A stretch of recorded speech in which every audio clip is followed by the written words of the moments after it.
Today I have a shirt full of harvest. Didn't have my pan out there with me when I went to harvest. Had to put it in my shirt. So let's see what all we got here. A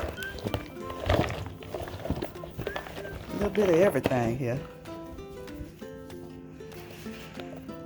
Okra, lemons, peppers, shishito peppers, green beans,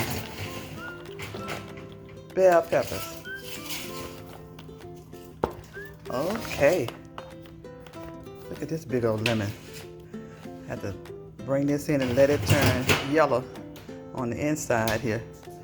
For some reason they don't want to turn yellow enough out there on the tree. That one's getting pretty yellow. Okay. I also have some Jamaican sorrel. I forgot about harvesting these too.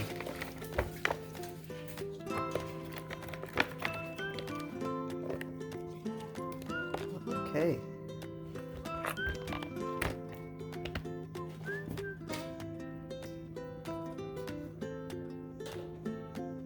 Today's harvest from Big Mama's garden.